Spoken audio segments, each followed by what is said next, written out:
Oi, bom dia. O meu nome é Paula e a minha apresentação ela tem enfoque na parte de paleoceanografia, abordando como é feita a reconstrução do passado dos oceanos usando fósseis, geoquímica e dados ambientais, além do uso de proxies ambientais e circulação oceânica.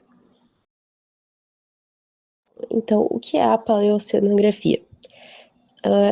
Ela se trata do ramo da ciência que estuda como os oceanos se comportavam no passado. Diferente da oceanografia moderna, que mede variáveis em tempo real, a paleoceanografia depende dos registros anteriores, passado, como sedimentos marinhos. Ela busca entender mudanças na temperatura, salinidade, oxigênio, produtividade biológica e até circulação oceânica em diferentes escalas de tempo, desde décadas até milhões de anos. Por que o oceano importa? Os oceanos têm um papel central no sistema climático, uma vez que eles armazenam e transportam grandes quantidades de calor e de CO2. A temperatura da água, principalmente das camadas superiores e intermediárias, influencia diretamente nos padrões climáticos globais. E as águas profundas, a circulação delas, depende do equilíbrio entre a temperatura e a salinidade. Para reconstruir o passado, a paleoceanografia ela utiliza sedimentos marinhos coletados nos testemunhos. Nesses sedimentos são encontrados microfósseis de organismos como foraminíferos, diatomáceas e cocoritoforídeos, que possuem uma carapaça que se acumula em camadas ao longo do tempo e registra uma condição da água em que viver. A composição da fauna muda de acordo com a temperatura, salinidade e disponibilidade de nutrientes, o que permite inferir as condições ambientais do passado. O elemento que eu mencionei anteriormente são os proxies, que são uma medida indireta de uma variável ambiental. Por exemplo, já que não existe o termômetro do Pleistoceno, a gente pode estimar a temperatura dessa época analisando a composição dos fósseis. Existem proxies biológicos, como a abundância de certas espécies, geoquímicos, como a razão entre magnésio e cálcio nas carapaças, e físicos, como a porosidade dos sedimentos. Um bom proxy precisa ser calibrado e apresentar uma relação conhecida com a variável que ele representa. Esses dados de fauna são transformados em variáveis ambientais com o uso de estimativas quantitativas. Primeiro, compara-se a fauna fóssil a uma base de dados moderna. Depois é feita uma estimativa da condição ambiental do passado.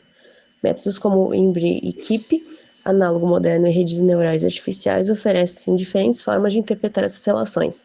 A escolha do método depende da qualidade dos dados e da variável de interesse. Como quase tudo que existe, esses métodos têm suas limitações, apesar de serem muito úteis. A bioturbação ela pode misturar as camadas de sedimento, dificultando a datação.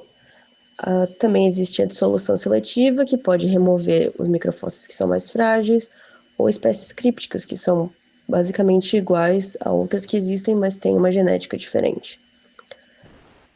Além disso, as condições modernas utilizadas como base podem estar mudando devido ao aquecimento global, o que acaba afetando as calibrações. A circulação superficial dos oceanos é impulsionada pelos ventos e moldada pelo efeito de Coriolis, que criam o efeito Ekman, que faz com que a água se mova a 90 graus da direção do vento. Esse movimento gera ressurgência nas margens leste dos oceanos, fazendo com que as águas profundas e ricas em nutrientes subam à superfície, aumentando a produtividade e deixando os registros detectáveis nos sedimentos. A química da água do mar também é outro componente essencial.